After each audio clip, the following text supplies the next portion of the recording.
morning students. Jai Swaminarayan. Now in this video I am taking subject Sanskari Bharat chapter number 13 Saraswati देवी.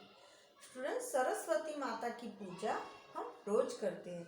जैसे आप पाठशाला जाते हो तो पाठशाला में सबसे पहले या तो प्रार्थना खंड में या वर्ग खंड में शिक्षक आपसे प्रार्थना गवाते हैं, सरस्वती की पूजा और आराधना करवाते हैं. जैसे हम सरस्वती माता का श्लोक बोलते हैं, या कुंदेन्दु तुषार हार धवला.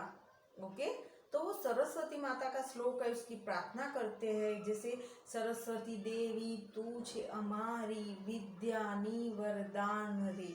ओके, तो पाठशाला को, शाला को सरस्वती देवी का मंदिर माना जाता है. वहाँ पे विद्या का आप ग्रहण करते हो, आपको विद्या मिलती है, अच्छे संस्कार मिलते हैं. ऐसा नहीं कि पढ़ना लिखना आ गया और आपके पास बहुत पैसा है, बट जहाँ पे लक्ष्मी और सरस्वती ना हो तो वो लक्ष्मी का कुछ काम नहीं, वो लक्ष्मी कुछ काम नहीं आती. ऐसे ही आप पढ़ना लिखना सीख गए बट सरस्वती आपकी वाणी में नहीं है. जैसे आप अपशब्द बोलते हो, बड़े बुजुर्ग को कुछ भी बोलते हो, उनका आदर नहीं करते, फ्रेंड के साथ आपका बिहेवियर अच्छा नहीं है, तो सरस्वती माता की कृपा आप पे कभी नहीं बनी रहती. तो स्टूडेंट्स, सरस्वती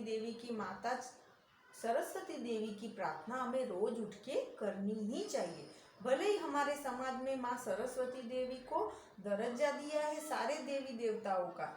जैसे माँ जगदम्बा शक्ति की देवी है, लक्ष्मी माँ पैसे की देवी है, तो ऐसे ही वाणी की देवी है सरस्वती माँ. बट उनके मंदिर बहुत कम होते, पर उनकी पूजा हम सुबह उठ के रोज अपने घर पे भी कर सकते हैं. जैसे अभी हमारा ऑनलाइन क्लास है तो स्कूल की तरह प्रार्थना नहीं होती है, तो हम घर पे भी उनको याद करके उनके श्लोक, उनकी प्रार्थना कर सकते हैं.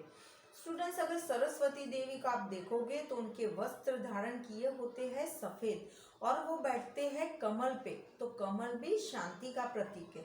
श्वेत कलर जो उनके कपड़े, वो भी शांति का प्रतीक है. अगर आपका स्वभाव सरल और शांत है तो वहाँ पे सरस्वती देवी का वास जरूर होगा. अगर आपकी वाणी में मिठास है तो वहाँ पे सरस्वती देवी का वास जरूर होगा. सरस्वती देवी चतुर्भुज है, मीन्स उनके 4 हाथ है. एक हाथ में पुस्तक, वीणा, कमल, ओके, और माला रहती है. सरस्वती देवी को भगवान ब्रह्मा की पुत्री माना जाता है. उनके मुख से एक दिन श्लोक निकले और उसमें से उत्पन्न हुए माँ सरस्वती, इसलिए उनको ब्रह्मा की पुत्री माना जाता है. सरस्वती देवी कमल पे बैठते हैं, वो मोर या हंस पे बैठते नहीं, पर उनका फोटो आप जब भी देखोगे तो उनके आजू बाजू आपको मोर, हंस ऐसे दिखाई देंगे, क्योंकि मोर और हंस भी शांति का प्रतीक है. इसीलिए सरस्वती देवी को विद्या की देवी, शांति का प्रतीक माना जाता है. उनके मुख पे आप देखोगे तो हमेशा निर्मलता, कोमलता और सादाई ही दिखाई देगी. सरस्वती देवी को कुंवारिका माना जाता है. एक दिन ब्रह्मा जी यज्ञ करने बैठे तो देवों के कहने से उन्होंने नदी का रूप धारण किया और वो सरोवर में से सैर करके मीन्स निकल के सरोवर के बाहर 3 रूप में बढ़ गए. इसीलिए गंगा, यमुना, सरस्वती ये त्रिवेणी संगम बने.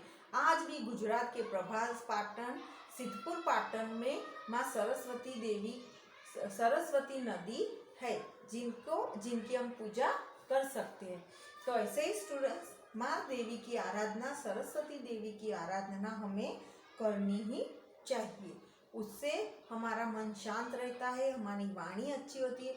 अगर कोई अच्छा संगीतकार है तो हम तुरंत बोलते हैं कि इसके मुख पे माँ सरस्वती का वास है, क्योंकि कोई जो सिंगिंग करता है, जो गाने में इतना सुंदर होता है कि हमें लगे कि हम सुनते ही रहे.